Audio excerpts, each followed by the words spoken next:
চেয়ারে বসে নামাজ হবে না। চেয়ার হচ্ছে স্ট্যাটাসের জিনিস, চেয়ার হচ্ছে স্টাইলের জিনিস। সারা বাজার ঘুরে এসে মসজিদে চেয়ারে বসে নামাজ পড়ছে, নিচেই বসে পড়ো। তুমি যদি বসে পড়তে না পারো, তুমি দেয়ালে ঠেস দিয়ে নামাজ পড়ো, কিন্তু চেয়ারে বসে নামাজ পড়া যাবে না। চেয়ার হচ্ছে ইংরেজদের স্ট্যাটাসের। যদি বলেন হুজুর আপনি বসেছেন, হ্যাঁ এই যে চেয়ারটাই বসেছি, তার মানে তো আমার মনে অহংকার আসতে পারে, ঠিক কিনা? তবে আমি ইবাদত করিনি, আমি দিনের কথা শোনাচ্ছি, ঠিক কিনা? এটা ইবাদত? এটা ইবাদত নয়। জলসা করাটা ইবাদত নয়, জলসা করাটা ওয়াজিব নয়, সুন্নত নয়। জলসা করা হচ্ছে ভালো কাজ, মানুষকে দুটো দিনের কথা শোনানো। কি বললাম? ভালো কাজ। কিন্তু ইবাদত করছো, ফরজ ইবাদত। ইবাদত স্ট্যাটাসের জিনিস নয়, ইবাদত হচ্ছে নম্র বিনয়ীর জিনিস। নিজেকে আল্লাহর কাছে পেশ করা, ছোট হয়ে আল্লাহর কাছে মাথা নত করা। তুমি ইশারায় নামাজ পড়ো, কিন্তু নামাজ মাপ নেই বেহুশ না হওয়া পর্যন্ত।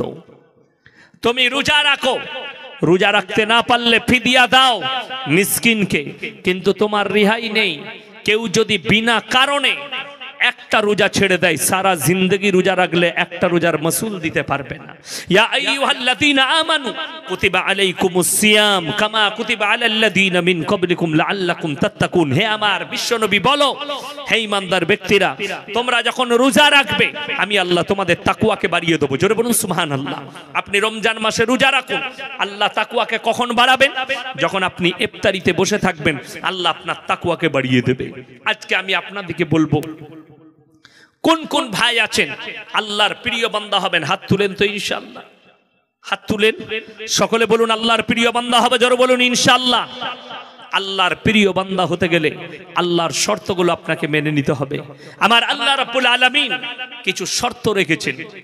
তাবারাকাল্লাযী জাআলা ফিস সামাই বুরুজাম ওয়া জাআলা ফিহা সিরাজাম ওয়া কামারাম মুনীরা ওয়া হুয়াল্লাযী জাআলাল লাইলা ওয়ান নাহার খিলফাতাল লিমান আরাদা ইয়াযযাক্কারা ওয়া আরাদা শুকুরা ওয়া ইবাদুর রহমানিল্লাযীনা ইয়ামশুনা আলাল আরদি হাওনা ওয়া ইযা খাতাবাহুমুল জাহিলুনা ক্বালু সালামা ওয়াল্লাযীনা ইয়াবিতুনা লিরাব্বিহিম সুজদান ওয়া কিয়ামা ওয়াল্লাযীনা ইয়াকুলুনা রব্বানা সরিফান্না আযাবা জাহান্নাম ইন্না আযাবাহা কানা গরামা ইন্নাহা সাআত মুস্তাকাররান ওয়া মুকামা। হে আমার বিশ্বনবী বলো, তাবারাকাল্লাযী জাআলা ফিস সামাই বুরুজা, এই বুরুজটাকে আমি আল্লাহ রাব্বুল আলামিন চন্দ্র সূর্য গ্রহ তারা নক্ষত্র দিয়ে সাজনিত করেছি। ওয়া হুয়াল্লাযী জাআলাল লাইলা ওয়ান নাহার, দিবা এবং রাত্রি আমি আল্লাহ সৃষ্টি করেছি। তার থেকে তোমরা জ্ঞান অর্জন করবে এবং আমার কৃতজ্ঞতা যাপন করবে। সবাই আল্লাহ শুকর আদায় করবে। জোরে বলুন ইনশাআল্লাহ। দিবা এবং রাত্রি আমি আল্লাহ সৃষ্টি করেছি, তার থেকে জ্ঞান অর্জন করো। আমাদের দেশের পৃথিবীর বৈজ্ঞানিকরা জ্ঞান অর্জন করে, কিন্তু আল্লাহর শুকর আদায় করে না। কেন? আল্লাহর বড়াই করলে আল্লাহ সত্যই প্রমাণিত হবে বেঈমান কাফেরের কাছে। তাই আমাদের দেশের অনেক বৈজ্ঞানিক মনে মনে আল্লাহকে বিশ্বাস করে ফেলে, কিন্তু মানুষের কাছে নেমোখার আমরা প্রকাশ করতে চাই না। আল্লাহর কুদরত, দিবা এবং রাত্রি আমি আল্লাহ তৈরি করেছি। দিন আমি করি, দিবা থেকে রাত্রে পরিবর্তন আমি করি, রাত্রি থেকে দিবাতে পরিবর্তন আমি আল্লাহ করি। এখান থেকে তোমরা জ্ঞান অর্জন করো কিভাবে দিন হচ্ছে, রাত্রি হচ্ছে, সূর্য চন্দ্র গ্রহ তারা নক্ষত্র, এগুলো থেকে জ্ঞান অর্জন করে তোমরা আমার কৃতজ্ঞতা যাপন করো, শুকর আদায় করো। চলুন, এরপর আমার আল্লাহ বললেন, হে আমার বিশ্ব নবী, আমার সব থেকে যারা প্রিয় বান্দা হবে তাদের এক নম্বর চরিত্র আখলাকটা কেমন হবে? ওয়া ইবাদুর রহমানিল্লাযীনা ইয়ামশুনা আলাল আরদি হাওনা, তারা যখন দুনিয়াতে বিচরণ করবে শান্তির সঙ্গে বিচরণ করবে। মারামারি কাটাকাটি হানাহানি অন্যায় অত্যাচার অবিচার নেই, তারা দুনিয়ার বুকে শান্তির সঙ্গে বিচরণ করবে। ওয়া ইবাদুর রহমানিল্লাযীনা ইয়ামশুনা আলাল আরদি হাওনা ওয়া ইযা খাতাবাহুমুল জাহিলুনা ক্বালু সালামা, শান্তির সঙ্গে। বিশ্বনবী বুখারী শরীফের রওয়ায়েতে আছে, তোমরা ততক্ষণ পর্যন্ত মুমিন হতে পারবে না যতক্ষণ পর্যন্ত তোমার কাছ থেকে তোমার প্রতিবেশী সুরক্ষিত নয়। আপনার ভাইকে সুরক্ষা দিতে হবে, প্রতিবেশীকে সুরক্ষা দিতে হবে। ওই জন্য নবীজি সাল্লাল্লাহু আলাইহি সাল্লামের আখলাক চরিত্র পৃথিবীর মানুষের কাছে সবথেকে উমদা। কেন জানেন? নবীজি বলেছেন, তোমার বাড়ির পাশে কে বসবাস করছে দেখো না, সে দলিত হোক, হিন্দু হোক, আদিবাসী হোক, যে ধর্মেরই হোক, সে যদি ক্ষুধার্ত হয় খাবার দাও, বস্ত্রহীন হলে বস্ত্র দাও, বিপদে পড়লে তার পাশে দাঁড়াও। এটা হচ্ছে নবীজি সাল্লাল্লাহু আলাইহি সাল্লামের আদর্শ। আজকে বড় কষ্ট লাগে, আপনি নিজেকে দুদিন নামাজ পড়ে বলছেন জান্নাতে যাব, অথচ আপনার ভাইয়ের সাথে আপনার কথা নেই। আপনি আপনার ভাইকে কষ্ট দেন, মা বাবাকে ভালো করে ভাত দেয় না, আপনি বলছেন আমি নামাজ পড়ে জান্নাতে যাব। আপনি প্রতিবেশীর হক আদায় করেন না, বিবির হক আদায় করেন না, আত্মীয় স্বজনের হক আদায় করেন না, প্রতিবেশীর হক আদায় করেন না, আপনি জান্নাত লাভ করতে চাইছেন। আল্লাহর কসম, মাথা ঠুকে আর তাসবিহ তিলাওয়াত করে যদি জান্নাত লাভ করব বলেন তো আপনার ভুল হবে। নামাজ হচ্ছে আল্লাহর হক, রোজা হচ্ছে আল্লাহর হক, তাসবিহ তিলাওয়াত হচ্ছে আল্লাহর হক। এখানে যদি কোনো ভুল হয় আমার আল্লাহ ইচ্ছা করলে ক্ষমা করবেন, কিন্তু কেউ যদি বান্দার হক মেরে নেয় আমার আল্লাহ ক্ষমা করবেন না বান্দা না ক্ষমা করলে। ওই জন্য শুনে নেন, অনেক বাচ্চারা ভাবে, অনেক যুবকরা শোনো, কেউ যদি মনে মনে ভাবেন আমার বাবা মাকে আমি ভাত দেবো না এই জন্যই, আমার বাবা মা আমাকে কিছুই দেয়নি, আবার বাবা মা একটাও আমাকে কি দেয়নি, একটা পর্যন্ত আমাকে এক কাটা জায়গা পর্যন্ত দেয়নি, সব আমার ভাইকে দিয়েছে। শুনেলেন, অনেক বাবা মা ভাবেন ছেলে আমার হক আদায় করেনি, তাকে আল্লাহর কাছে হিসেব দিতে হবে। ইয়েস, আপনার ছেলেকে আল্লাহর কাছে হিসেব দিতে হবে, কিন্তু ওই বাবা মারা শোনো, যারা নিজেদের সন্তানকে দুই দুই করে, একটা ছেলেকে বেশি দেয় আর একটা ছেলেকে কম দেয়, এই বাম্মারাও কিয়ামতের দিনে পাকড়াও হয়ে যাবে, আপনি রেহাই পাবেন না। যেহেতু আপনি একজনের হক মেরে আর একজনকে দিতে গেছেন। আপনার ছেলে আপনাকে ভাত না দিলেও আপনি তার হক আদায় করুন, সে যদি হক আদায় না করে সে আল্লাহর কাছে জবাবদিহি করবে, আপনি আপনার জবাবদিহি করবেন। সকলে আমল করবো, জোরে বলুন ইনশাআল্লাহ। আমার ছেলে আমাকে না দেখ, আপনি হক আদায় করুন। আমার আব্বা আমাকে এক কাটা জায়গা যদি না দেয়, তারপরও আমি বাবা মায়ের হক আদায় করব, বাবা মার সঙ্গে ভালো ব্যবহার করব, বাবা মার খিদমত করব। কেন? জান্নাত পাবার লাভে, জান্নাতের উত্তর অধিকারী হবার জন্য বাবা মার সঙ্গে ভালো ব্যবহার করুন। চলুন আমার ভাই আরো একটু আগে চলুন, আপনাদেরকে বুঝিয়ে দিই। ওয়াইদা খাতাবাহুমুল জাহিলুনা ক্বালু সালামা। হে আমার বিশ্বনবী, আর বলো আমার যারা প্রিয় বান্দা হবে তাদের দ্বিতীয় নম্বর আখলাক চরিত্রটা বলে দাও, তাদের দ্বিতীয় নম্বর আখলাক চরিত্রটা কেমন হবে? আমার আল্লাহ রাব্বুল আলামিন বললেন, যখন তোমরা মূর্খদের সঙ্গে তোমরা তর্ক বিতর্ক করো না, রাস্তায় যদি কোনো মূর্খ তোমার সঙ্গে তর্ক করে তোমরা সালাম জানিয়ে সাইড কেটে পালিয়ে যাও। আসসালামু আলাইকুম পরে কথা বলবো, এখন আমাদের সময় নেই। সাইড কেটে পালিয়ে যাও। যার ইসলাম সম্পর্কে জ্ঞান নেই, যার কোরআন সম্পর্কে জ্ঞান নেই, যার দ্বীন সম্পর্কে জ্ঞান নেই, যার আমার রব সম্পর্কে জ্ঞান নেই, তাদের কাছ থেকে তোমরা সাইড কেটে পালিয়ে যাও। আসসালামু আলাইকুম পরে কথা বলবো ভাই, এখন কথা বলার সময় নেই। এটা হচ্ছে যারা আল্লাহর প্রিয় বান্দা হবে তাদের আখলাক। 2 নম্বর, তৃতীয় নম্বর, ওয়াল্লাযীনা ইয়াবিতুনা লিরাব্বিহিম সুজদান ওয়া কিয়ামা। আমার প্রিয় বান্দার তৃতীয় নম্বর আখলাক হচ্ছে তারা রাত জেগে কেঁদে কেঁদে আমার ইবাদতে রাত যাপন করে। আপনি রাত জাগবেন, কেমন করে জাগবেন? এখানে একটা প্রশ্ন এসছে, শবে বরাত পালন করা যাবে কি? কেউ প্রশ্ন করেছেন। যাই হোক, আমি আপনাদেরকে বলি, শবে বারাত তাদের জন্য যারা 365 দিন 5 ওয়াক্তের নামাজ পড়ে। কথা বুঝে এসছে না আসেনি? শবে কদর তাদের জন্য যারা রমজান মাসে 30টা রোজা রাখে, 30 দিন তাহাজ্জুদের নামাজ পড়ে। 365 দিন যারা নামাজি এবং 365 দিন যারা তাহাজ্জুদ গুজার, তাদের জন্য শবে কদর, তাদের জন্য শবে বারাত। আমাদের দেশে বর্তমানে একটা ফ্যাশন উঠেছে, শবে বরাতের রাত্রিতে কলকাতা, 2 24 পরগনা, হাওড়া, হুগলি, মেদিনীপুর রাতের বেলায় উঠে আপনার রাত 9টা থেকে সারা রাত জাগরণ হয়, হয় না? হয় না? রাত জাগরণ, সাদা জামা, সাদা পাঞ্জাবি, আতর টুপি লাগিয়ে সারা রাত জাগরণ চলছে। একবারে বিড়ি খাচ্ছে, সিগারেট খাচ্ছে, পান খাচ্ছে, কবরস্থানে যাচ্ছে, জিয়ারত করছে, মসজিদে এসে মাথা ঠুকছে। সকালবেলায় তারা কি বলে জানেন? আবে আমরা নামাজ পড়ছিলাম, হুজুর ঘুমাচ্ছিল। ইমাম সাহেব ঘুমাচ্ছিল। ইমাম সাহেব তোদের মতো নামাজ পড়ে না, তোরা তো পাইকিরি নামাজি। কি নামাজি বললাম? পাইকিরি, এক রাতের নামাজি। তারপরের দিন জোহর থেকে মাল কটাকে এক টাকাও খুঁজে পাওয়া যাবে না। যারা আসল নামাজি হবে, শোনো, সারা রাত জাগরণ নয়। এখানে বললাম আমার আল্লাহ বললেন ওয়াল্লাযীনা ইয়াবিতুনা লিরাব্বিহিম সুজ্জাদান ওয়া কিয়ামা।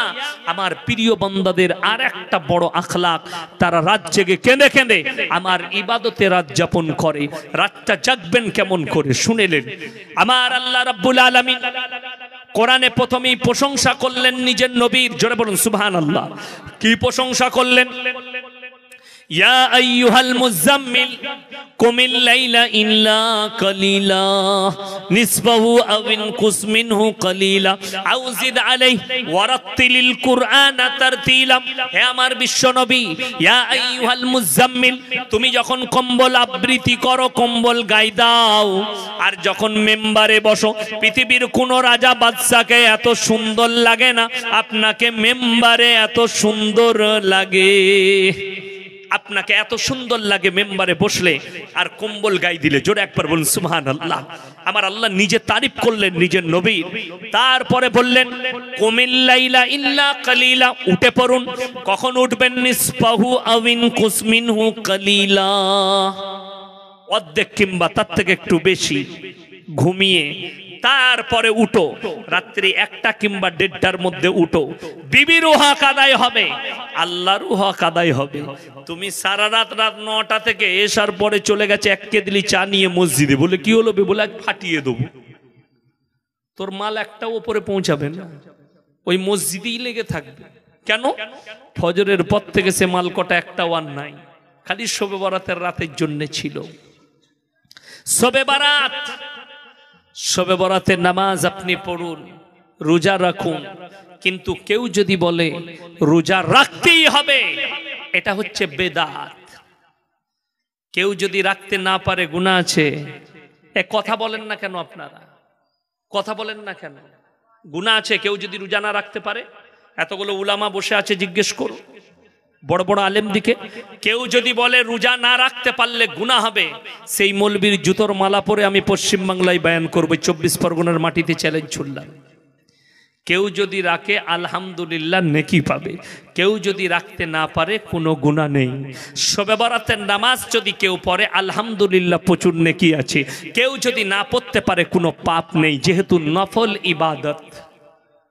কি ইবাদত বললাম? নফল ইবাদত। এটা তাকিদ শুনেলেন, মায়েরা শুনছেন। প্রতি মাসের চাঁদে মায়েরা রোজা রাখে না রাখে না? নফল রোজা মায়েরা রাখে। যে মায়েরা নফল রোজা রাখেন, মাসলাই আছে, তারা স্বামীর কাছ থেকে জিজ্ঞাসা করে রাখবে। কালকে রোজা রাখবো, স্বামী যদি বলে কালকে রেখো না পরশু রাখবে, তার জন্য আর রোজা রাখা যাবে না। যদি রোজা রাখে সেই মেয়েটা পাপী। হাদিস বলছে, মাসলা বলছে। তাইলে বুঝেলেন নফল ইবাদতের তাকিদ কতটা। স্বামীর কাছে অর্ডার নিয়ে রোজা রাখতে হবে একটা মেয়েকে। আর আপনি যদি বলেন শবে বরাতে কেউ যদি রোজা রাখতে না পারে সে গুনাহগার, আপনি পাপী, আপনি গুনাহগার। আমাদের দেশে একটা প্রচলন আছে, শবে বরাতের দিনে বোম ফাটানো। আপনাদের এলাকায় ফাটে না? অনেক গ্রামে বোম ফাটে। আমাদের বর্তমানে অনেক গ্রামে বোম ফাটে। মনে হচ্ছে কারগিলের যুদ্ধ চলছে। তাদেরকে জিজ্ঞেস করুন কোথায় পেলি, তারা জানে না। বাপ দাদরা করতো, ওরা করছে। বড় কষ্ট লাগে। আমাদের মতো মৌলবীকে গালি দেয় ফেসবুকে, হোয়াটসঅ্যাপে, এগুলো বললে মানুষ গালি দেয়। শুধু তাই নয়, শবে বরাতের দিনে মোমবাতি দিয়া ঘরেতে। তাকে জিজ্ঞেস করো কোন হাদিসে আছে, নবীজির কোন আখলাকে পেলে, সাহাবীর কোন চরিত্রে পেলে? না, নেই। আমাদের দেশের অমুসলিম ভাইরা দেওয়ালিতে মোমবাতি জ্বালায়, লাইট জ্বালায়। তুমি শবে বরাতে জ্বালাও, পার্থক্য কিছুই নেই। তারা দেওয়ালিতে বোম ফাটায়, তুমি শবে বরাতে ফাটাও, পার্থক্য কিছুই নেই। আমি বললে খারাপ মৌলবি, বড় কষ্ট লাগে। আখলাক, চরিত্র, তুমি আগে নিজেকে জিজ্ঞেস করো, নিজের পরিবারকে। তোমার জানা মতো একটা মৌলবিকে ভালো করে স্টাডি করে জিজ্ঞেস করো, আপনি যেটা, আমরা যেটা করছি এটা ঠিক কি না। আপনি নামাজ পড়ুন। কে বললো নামাজ পড়তে পাবেন না? অবশ্যই পাবেন। শবে বরাতে নামাজ পড়ুন, রোজা রাখুন। কিন্তু আপনি যদি বলেন রাখতেই হবে, পড়তেই হবে, তাহলে কিন্তু একদম গুনাহ। বেদাত, ফরজ নয়, ওয়াজিব নয়, সুন্নত নয়, নফল ইবাদত আপনি করতে পারেন, অসুবিধা নাই, ভালো নেকি পাবে, কোনো অসুবিধা নেই। আমাদের দেশে আমি একটা জলসাই বলেছি, ফুরফুরার মেজ হুজুর পীর কেবলা রহমতুল্লাহ আলাইহি তিনার ওসিয়ত নামায় লিখেছি, বাবা কিয়াম নিয়ে মারামারি করো না, মুস্তাহানান জিনিস কেউ করলে ভালো, না করলে কোনো দোষের নেই, তিনার ওসিয়ত নামায়। আর তাদের মান্যওয়ালারা ফরজ করেছে, ফরজ মারামারি করে, বড় কষ্ট লাগে। যারা হাজি আছে তারা জানে আমাদের দেশে স্টেজে মারামারি হয়, মসজিদে মারামারি হয়, মাদ্রাসায় মারামারি হয়, কি নিয়ে? হাত বাঁধা নিয়ে, দোয়া করা নিয়ে, হাত তোলা নিয়ে, হাত নামানো নিয়ে, কিয়াম করা নিয়ে, কিন্তু কোনোদিন মারামারি হয়নি ফরজ নামাজ নিয়ে। কথাটা বুঝতে পেরেছেন না পারেননি? আমি খুব গুদা বাংলায় বুঝাচ্ছি। কোন হুজুর মারামারি করেছে যে এই গ্রামের যে লোকরা ফরজ নামাজ পড়ে না তাদেরকে বেঁধে নিয়ে এসো, তাদেরকে সমাজ থেকে বঞ্চিত করো, এই ভাষণ কোনো মৌলবি দিল না। আর আমি বলে যাচ্ছি যারা ফরজ নামাজ পড়ে না জেনে বুঝে তাদেরকে সমাজ থেকে বঞ্চিত করে দেন, তাকিদ দেন। কেউ যদি নামাজ ছেড়ে দেয়, আমার নবীজি সাল্লাল্লাহু আলাইহি সাল্লাম বুখারী শরীফের হাদিসে আছে, যার নামাজ নেই তার ইসলাম নেই। আমাদের দেশের লোক নামাজ নিয়ে মাথা ঘামায় না, যে জিনিসগুলো নিয়ে মাথা ঘামানো নাই সেগুলো নিয়ে মারামারি করে, বড় কষ্ট লাগে। ওদিকে বলো, আমার কষ্ট হয়েছে কালকে 24 পরগনায়, আমি নাম করব না জায়গা, আমি জলসায় আছি, আমার নাম শুনেছে, নাম শোনার পরে বলছে ওই হারামখোর লোককে দাওয়াত দিয়েছো। তিনি একজন হুজুর, আমি সম্মান করি, ভালোবাসি, নাম আমি করব না। তিনি বলেছেন আমার 9টা থেকে 11টা ছিল, বলে ওই টাইমে হবে না, আমি বলবো আমার আরো একটা জলসা আছে। 2 ঘন্টা আগে বলছেন এই কথাটা। আমি বললাম ভালো মানুষের ছেলে, অলির বেটা, উনাদিকে দেন, আমরা তো খারাপ লোকের সন্তান, খারাপ মানুষ, আমাকে লাস্টে দিবে। আমি বললাম আমি মাদ্রাসা যাব, ক্লাস করব, বাবা আমাকে 12টার মধ্যে ছাড়বেন। 11টা থেকে 12টার মধ্যে, আমি 12টায় শেষ করেছি। জানেন কি বলেছে? আমি যতক্ষণ পর্যন্ত নেমে গাড়ি থেকে না চলে যাব, না তার নাম এলাউন্স করতে পাবে, না তাকে আনতে পাবে স্টেজে। আমার জন্য বলেছে। আমি কষ্ট পেলাম। কেন? তাকে জিজ্ঞেস করেছে হুজুর কেন, উনি কি করেছেন আপনার? বললেন আমার ব্যক্তিগত কোনো ব্যাপার নেই, এটা আমার ব্যাপার, এটা আমার ব্যক্তিগত ব্যাপার। আসল কথা কি জানেন? আমি বললে খুব খারাপ কথা, খুব খারাপ কথা। ইলেম কালাম না থাকলে যা হয়, কওমের লোক আলেম চিনতে পারেনি। কি হয়েছে জানেন? বক্তার বেটা বক্তা, আমি শওকত সাহেবের ছেলে, তার বেটা বক্তা। আবে আমি কি, আমার যোগ্যতা আছে কিনা মৌলবীরা জানে, আমার বাপ জানে, আমি তার মানসা শিক্ষক। তুমি যাকে হুজুরের বেটা হুজুর বলছো তার মধ্যে ইলম কালাম আছে কিনা আগে জিজ্ঞেস করো, তারপরে স্টেজে বসতে দিবে। আজকে আমি বলতে বাধ্য হলাম, আমি কারুর বিরুদ্ধে কোনো কুটি কথা বলি না, কারুর বিরুদ্ধে মুখ খুলি না, কিন্তু কালকে ব্যথা পেয়েছি, দুঃখ পেয়েছি যে এদের দ্বারা মানুষ কি পেতে পারে, এদের দ্বারা সমাজ কি লাভ পেতে পারে, এদের দ্বারা সমাজ ক্ষতিগ্রস্ত হচ্ছে। বড় কষ্ট লাগে। আপনারা গালি দেন, মুখ থেকে যার গালি বের হয় তার বুখারী শরীফের হাদিস পড়া নাই। আমি কালকেই বুঝতে পেরেছি তার ভাষা শুনে যে এ মাল আলেমু নয়, মৌলবীও নয়, ভণ্ড। কেন? ভণ্ড না হলে এই মুখে খারাপ ভাষা বার করতো না আমার জন্য। বুখারী শরীফের রওয়ায়েতে আছে মুনাফিকদের আলামত, বড় আলামতের মধ্যে একটা আলামত, তারা অশ্লীল ভাষা ব্যবহার করে। আমি তার লেগে দোয়া দিয়েছি, ভালো লোকের আওলাদ, হুজুরের বেটা হুজুর, আল্লাহ তিনাকে হিদায়াত দান করুক, আরো বড় করুক। এর থেকে ভালো দোয়া আর হাতিয়ার আমার কাছে আর কিছু নেই। সে আমাকে গালি দেবে, আমি তার লেগে দোয়া করব। সে আমাকে অপমান করতে চাইবে, আল্লাহ আমাকে সম্মান আরো বাড়িয়ে দেবে। সে আমাকে ছোট করতে চেয়েছে, আল্লাহ আমার সম্মান বাড়িয়েছে। আমাকে ফোন করে বলছে কয়েকজন মোল্লা, হুজুর ক্ষমা করবেন। আমি বললাম আল্লাহ আমার হৃদয় জানে, ক্ষমা চাইবেন না আর আমাকে ছোট করবেন না। আমার হৃদয়, আমি এতটুকু কষ্ট পাইনি, খালি একটা কষ্ট পেয়েছি যে আমাকে গালি দিয়েছে। সে নিজেকে পীরের আওলাদ বলে, তার বাপ কষ্ট পাবে কবরে শুয়ে। সে যদি তার মাকে গিয়ে জিজ্ঞেস করে আমি ইয়াসিন সাহেবকে আমি পীরের আওলাদ এই ভাষা বলে গালি দিয়েছি, তো তার মা তাকে জুতো করে মারবে। বড় কষ্ট লাগে, তার জানা নাই আমার সম্পর্কে স্টাডি করার নাই। যদি হিম্মত থাকে বাপের বেটা হস, 24 পরগনার যে মাটিতে যেখানে বসবি আমার সাথে বস। যদি হিম্মত থাকে আমি চ্যালেঞ্জ ছুড়লাম, আমি একা আসবো বর্ধমান জেলায় 200 কিলোমিটার দূরে বাড়ি, আর তোর সব ভক্তরা থাকবে, আমাকে ডাক, কিন্তু গালি দিবি না। যদি হিম্মত থাকে, ইলম কালাম থাকে, আমার সাথে কোরআন আর হাদিস নিয়ে বস।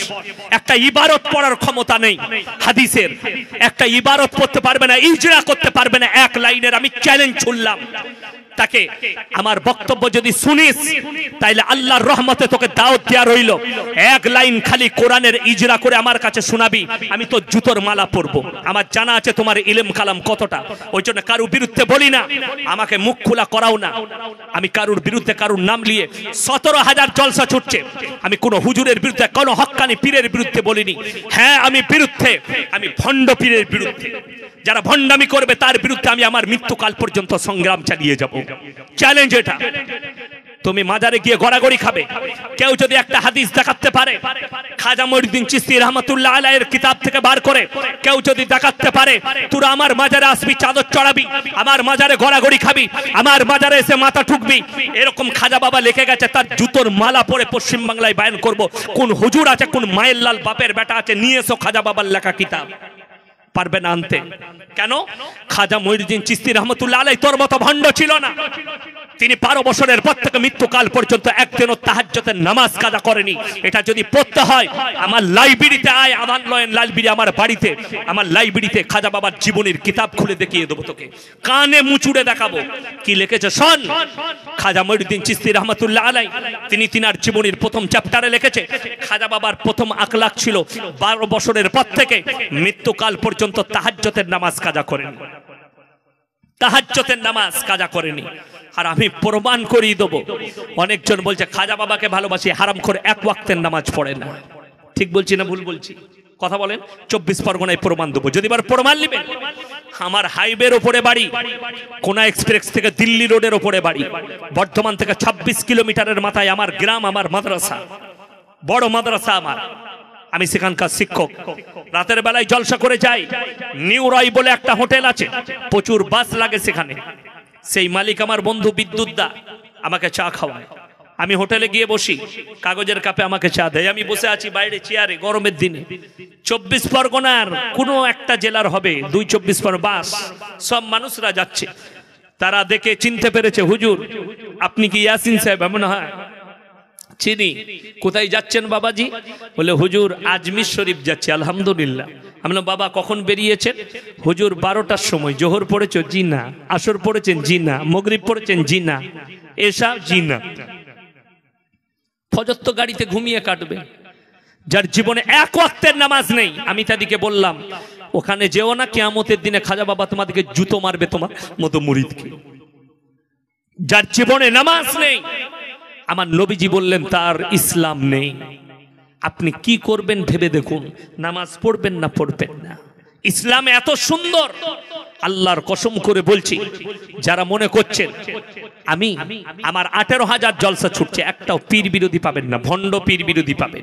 যারা জানতে চান আমার গাড়িতে চাপুন, আমি আমার মাদ্রাসায় নিয়ে গিয়ে মেহমানদারি করাবো, আমার এলাকায় নিয়ে গিয়ে কালকে দেখাবো। মাজারে বসে আছে হারামখোর, মুখেতে দাড়ি নেই, চাদর টাঙ্গিয়ে বসে আছে মাজারে, এক ওয়াক্তের নামাজ এমনকি জুম্মা পর্যন্ত পড়ে না। কালকে জুম্মার দিন, চলুন আমার গাড়িতে দেখিয়ে দেবো। মাজারে বসে আছে হারামখোর, জুম্মা পড়তে যায়, হারামখোর জুম্মা পড়ে না, পিশাব করে পানি লাই না, লোকরা তাদেরকে অলি বলে মনে করছে। আমি হচ্ছে এটার বিরুদ্ধে। তুমি খাজা বাবার মাদারের চাদর চড়াবে, তোমার ঘরের পাশে তোমার চাচির একটা চাদর নাই, তাকে চাদর কিনে দে। খাজা বাবাকে ঠান্ডা লাগেনি, তোর চাচিকে ঠান্ডা লেগেছে, তার থেকে অনেক বেশি নেকি পাবি, অনেক বেশি নেকি পাবি। আমার ভাই, আমি কারুর বিরোধী নয়, কারুর সম্মানহানি আমার কাছে নেই, কিন্তু আমার বলতে চাই আমার মুসলমান ভাই, তোমরা নিজেদের ব্রেনকে খোলো, চোখকে খোলো। শিরক আর বেদাত থেকে আল্লাহর কাছে যতগুলো পাপ আছে, সব থেকে বড় পাপ হচ্ছে শিরকের পাপ। ইন্না শিরকা লাযুলমুন আযীম। আমি আল্লাহ ইচ্ছা করলে সব গুনাহ ক্ষমা করে দেব, কিন্তু শিরকের গুনাহ আমি জীবনে ক্ষমা করব না। বড় কষ্ট লাগে গজল গেয়ে আর খালি দরুদ পড়ে সময় কাটাচ্ছ, একটা কোরআন হাদিস একটা মানুষকে হিদায়েতের কথা বলতে পারো না। আর তুমি বলছো এই হুজুর নোংরা, এ হারামির বাচ্চা বলছো আমাকে? তোমার লজ্জা হওয়া দরকার যে মানুষ তোমাদেরকে দাওয়াত দেয় খালি তোমাদের বাপ দাদার কারণে, তোমাদের বাপ দাদার সম্মানে দেয়, নাহলে তোমাদের ইলম কালামকে যাচাই করলে তোমাদেরকে পাতে বসতে নিবে না। তোমাদের ভাষার ব্যবহার আমাদের মতো মৌলবীর মুখ থেকে জীবনে গালি বের হবে না, উলামায়ে দেওবন্দের মুখ থেকে জীবনে গালি বের হবে না। আমার বাবা মা আমাকে গালি দিয়া শিখায়নি, মানুষকে সম্মান দিয়া শিখিয়েছে। আমি ছোট হয়েছি, আমার জীবনী হিসাবে আমার কত সাথী আছে জানেন? গুজরাট থেকে আপনার ইউপি থেকে শুরু করে গুজরাট পর্যন্ত কতগুলো সাথী আছে। আজও পর্যন্ত ছোট হয়েছিলাম। আমি যদি কাফলেতায় যাই, আমার মাদ্রাসা, আমি যেখানে জীবনের প্রথম হিফজ করেছি, মোল্লা পড়েছি, সেই মাদ্রাসা জামিয়াতুল কিরাত কাফলেতা, আমার উস্তাদে মাহতারাম কারি ইসমাইল বিসমিল্লাহ মাদ্রাসায় গেলে আমাকে 4 চাকা করে নিয়ে যায়, 4 চাকা করে গন্তব্যস্থলে পৌঁছে দেয়, মেহমানদারি করে। यारे हमारे बच्चे आए यासीन, चलो मस्जिद में आधा घंटा बच्चे लोग को थोड़ा नसीहत कर दो। उर्दूते बयान करा कराई, ये हमारे बच्चे हैं, गर्व करे बोलें यासीन हमारा बच्चा है। मदरसार इब्तिदाई जब मैंने शुरुआत किया तब से मेरा पास था, तखन থেকে এই আমার ছাত্র। গর্ব করেন, ভালোবাসা দেন। কেন জানেন? এই হাতের দ্বারা আমি যখন বৃহস্পতিবার হতো, বৃহস্পতিবার রাত্রে আমি 7 থেকে 8টা শিক্ষকের পুরো সপ্তাহের জামাগুলো কাচতাম ফজর পর্যন্ত। খিদমতে খোদা মিলে রাহাতে জিন্দেগি, আমি উস্তাদদের খিদমত করেছি। আল্লাহ আমাকে দোয়া দিয়েছে, আমার আব্বাজি আমাকে দোয়া দিয়েছে, আমি খিদমত করেছি। বাবা মা, আমার উস্তাদ আর বড়দের সম্মান করা আমার আব্বা শিখিয়েছেন, আমার মা শিখিয়েছে। বড়দের সম্মান করা, বড়দিকে কখনো কুটি কথা বলো না, বড়দের সামনে ছোট হয়ে কথা বলবে। বড় কষ্ট লাগে, যারা বড় মানুষের সন্তান হবে তাদের মুখ দিয়ে কখনো অশ্লীল ভাষা বেরোবে না। আমি যদি মোবাইল খুলে দেখাই, এখনই শোনাই আপনাদিকে, বলছে আমি অমুক মৌলবি, আমি প্রকাশ করতে পারিনি, লজ্জায় থুপটা আমাদের উপরে ফেলবে। আমাকে অশ্লীল ভাষায় ফোনেতে মা বোন তুলে গাল দিয়েছে, অথচ সে একটা আলেম, আপনাদের 24 পরগনা, আমি নাম করব না তার, তারা নিজেদেরকে হুজুর বলে লোকের কাছে প্রকাশ করে। আমি তার নাম করতে চাই না। কেন? আমার কমিউনিটির বদনাম হবে, উলামাদের বদনাম হবে। কেন? সাধারণ লোক জানে না ওটা কাঠ মৌলবি না ওটা আলেম, ওটা গায়ে মুখ হেলে না ওটা ভালো আলেম, এটা জানে না। আমাদের সমাজের লোকের তো দোষ এটাই হয়ে গেছে, যাকে থেকে বক্তা মনে করছে, যাকে থেকে মৌলবি মনে করে নিয়েছে। ওই জন্য কওমের অবস্থা এত খারাপ হচ্ছে যে অশ্লীল ভাষা আমাকে ব্যবহার করেছে, আমি প্রকাশ করতে পারবো না সমাজের সামনে। আমার মা কি অপরাধ করেছে এত গালি দিলে? আমি অপরাধ করেছি আমার মনে হচ্ছে। কারণ কি? আমার সঙ্গে তর্ক করতে পারছেন না, ভ্যাস করতে পারছেন না। ফুরফুরার একটা মেয়ে, সে বলছে আমি আলিয়া থেকে আলিমা পাস করেছি। সেই মেয়ে বলছে যে আমি মৌলবি পাস করেছি, আমি ফাজিল পাস করেছি। আমার সঙ্গে তর্ক করেছে। তারপরে পরবর্তীতে ফোন করে বলছে হুজুর আপনি এটা জলসাই বললেন। আমরা কেন বলবো না? তুমি আমাকে উত্তর দিতে পারোনি। কি বলছে জানেন? বলছে আপনি বলেছেন হযরত আদম আলাইহিস সালাতু ওয়াস সালাম 300 বছর আল্লাহর কাছে ইস্তেগফার করেছেন, কেঁদেছেন, আল্লাহ ক্ষমা করেনি। আল্লাহকে জিজ্ঞেস করলেন আল্লাহ আমি এত কাঁদলাম, ক্ষমা কেন করলেন? আল্লাহ বললেন আমার আরশে একজনের নাম লেখা আছে মুহাম্মদ, তার ওসিলা লাও, তারপরে ক্ষমা করব। আমি বললাম আমার বোন এই কোরআনের আয়াতটা কোথায় আছে, হাদিসটা কোথায় আছে, একটু আমাকে বল। তুমি যেটা বলছো এটা হাদিস হতে হবে, তা না হলে কোরআন। যদি বলো কোন মৌলবি বলেছে সে গাঁজাখোর, হাদিস আর কোরআন হতে হবে এটা, তবে মানা যাবে। তা না হলে গাঁজাখোরি কথা বলো না। সে বললে আমার হুজুর বলেছে, আমি তোর হুজুরের বীজ মারি, তাকে ফোনে লাগা কনফারেন্সে। সে লাগাতে পারেনি বলে পরে কথা বলাবো, আজও কথা বলাতে পারেনি। 1 সপ্তাহ আগে আমাকে ফোন করে আবার বলছে আপনি এটা জলসাই বলেছেন, আপনি এটা কাজ করলেন, আমার বদনাম হচ্ছে। আমরা তোকে কে চিনে? তুই রাস্তায় ঘুরে বেড়াস। তাকে জিজ্ঞেস করেছি তুমি আলিমা? বলে আমি আলিমা পাস করেছি আলিয়া থেকে। শুনেলেন? আমি এখানে বুঝতে পারলাম আলিয়া থেকে যারা আলিমা পাস করে, ফাজিলা পাস করে, তাদের যোগ্যতা কতটা। তাকে বললাম বুখারী শরীফের হাদিস প্রথম কি? বলছে হুজুর জানি না। আমরা রাখ, বুঝতে পেরে গেছি তোর যোগ্যতা কতটা আছে, তুই কেমন আলিমা পাস করেছিস। শেষকালে না পেরে অন্যজনকে দিয়ে গালি দেওয়া করায়। কেন? আমি আজকে বলেছি 1 সপ্তাহ হয়ে গেল যে আমাকে দলিল পাঠাও হাদিসের, বললে হুজুর দেবো। আজ 1 সপ্তাহ হয়ে গেল এখনো পর্যন্ত দলিল দিতে পারেনি। তাকে কিয়ামতের সকাল পর্যন্ত সময় দিয়া রইল। এটা হাদিসই নয়, কোরআনই নয়, এটা বানানো কথা, ভণ্ডদের বানানো কথা, সমাজকে গুমরা করার কথা। কখনো এই ধরনের ভাষাকে অ্যাকসেপ্ট করবেন না। আমার ভাই, অবশ্যই কথাটা মানার, শুনেলেন যে কথাটা বাস্তবের বিপরীত হবে জানবেন সে কথাটা জাল। ওই জন্য দয়া করে আল্লাহর ওয়াস্তে আজকে হাত তুলে বলুন তো 5 ওয়াক্তের নামাজি সবাই হব? জোরে বলুন ইনশাআল্লাহ। নামাজ অবশ্যই পড়বেন, কম্পালসারি নামাজ। আমার যুবক যুবতী কেউ নামাজ ছাড়বেন না। সকলকে অনুরোধ করে যাচ্ছি, নিজেদিকে শিরক আর বেদাত থেকে বাঁচান। ভালো মন্দ, কল্যাণ অকল্যাণের মালিক সকলে বলুন কে? আল্লাহ। আজকে কষ্ট লাগে আমাদের দেশের কিছু লোক, তারা নামাজ পড়ে না, তারা রোজা রাখে না, তার কারণ একটাই, পানি আছে।